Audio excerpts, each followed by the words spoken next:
Hello everyone, আসসালামু আলাইকুম। আপনারা সবাই কেমন আছেন? আশা করি ভালো আছেন।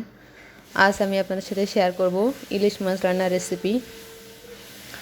তো আমি যেভাবে রান্না করি নর্মালি সেটাই আপনাদের সাথে শেয়ার করব। তো এই যে আমি মাছগুলো পরিষ্কার করে নিচ্ছি। আমি বড় মাছ কাটতে পারি না, তো তাই আপনাদের ভাইয়া কেটে নিয়ে আসছিল সুন্দর করে। আমি জাস্ট ধুয়েই পরিষ্কার করে নিচ্ছি। তো এই যে আমার মাছগুলো প্রথমে আমি হালকা করে ভেজে নেব। তার জন্য আমি একটু হলুদ গুঁড়ো, মরিচ গুঁড়ো আর সামান্য একটু লবণ দিয়ে দিলাম। দিয়ে আমি মাছগুলো সুন্দর করে মেখে নিচ্ছি। নিয়ে কিছুক্ষণ রেখে দেব।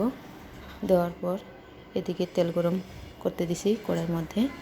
তেলগুলো হালকা গরম হয়ে আসলে আমি মাছগুলো দিয়ে দিব। আর এদিকে আমি মাছ রান্নার জন্য পেঁয়াজ কুচি করে কেটে নিচ্ছি।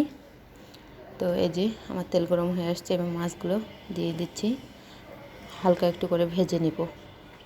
মাছ হালকা একটু করে ভেজে নিলে কি হয় যে মাছের যে একটা আস্তে ভাব থাকে সেটা কিন্তু দূর হয়ে যায়, আর মাছটা খেতেও ভালো লাগে। তো আমি এই যে একটু হালকা করে ভেজে নিচ্ছি। এক পাশ হয়ে আসছে আর এক পাশ উল্টিয়ে দিচ্ছি। দিয়ে আমি এভাবে সবগুলো মাছ ভেজে নিচ্ছি। তো এই যে আমার মাছগুলো ভাজা হয়ে গেছে। আর এদিকে আমি ওই যে রেডি করে রাখা পেঁয়াজগুলো দিয়ে দিলাম। এখন পেঁয়াজগুলো সুন্দর মতো ভেজে নেব লাল লাল করে।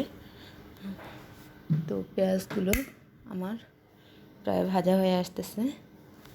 পেঁয়াজগুলো ভাজা হয়ে গেলে আমি এখানে দিয়ে দিব পরিমাণ মতো একটু হলুদ গুঁড়ো আর জিরে গুঁড়ো আর একটু রসুন বাটা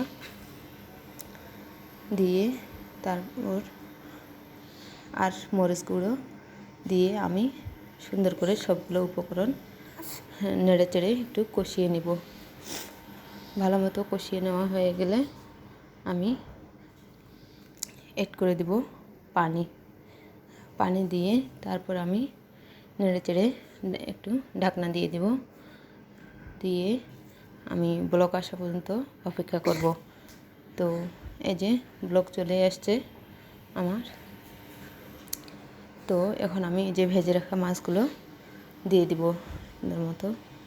দিয়ে আমি একটু নেড়ে চেড়ে আবারও ঢাকনা দিয়ে দিচ্ছি। তো ঢাকনা দিয়ে আমি একটু ব্লক উঠিয়ে নেব। ব্লক আসার পরে আমার এই যে মাছের ডিম ছিল এদিকে। মাছের ডিম অবশ্য আমাদের সবারই পছন্দ। তো এই যে আমি ডিমটা আস্তে দিয়ে দিব। দিয়ে আমি আবারও ঢাকনা দিয়ে কিছুক্ষণ ব্লক উঠিয়ে নেব। তো এই যে আমার রান্না প্রায় হয়ে আসছে। তো দেখতে পাচ্ছেন কত সুন্দর একটা কালার হচ্ছে। আর আপনারা কে কীভাবে রান্না করেন সেটা অবশ্যই জানাবেন। আমি যেভাবে রান্না করি সেটা আপনাদের সাথে শেয়ার করলাম। আমার রান্না যদি ভালো লাগে থাকে তাহলে অবশ্যই লাইক কমেন্ট শেয়ার করবেন। আর আমার ভিডিওর মধ্যে কথাবার্তা ভুল ত্রুটি থাকলে ক্ষমার দৃষ্টিতে দেখবেন। আল্লাহ হাফেজ।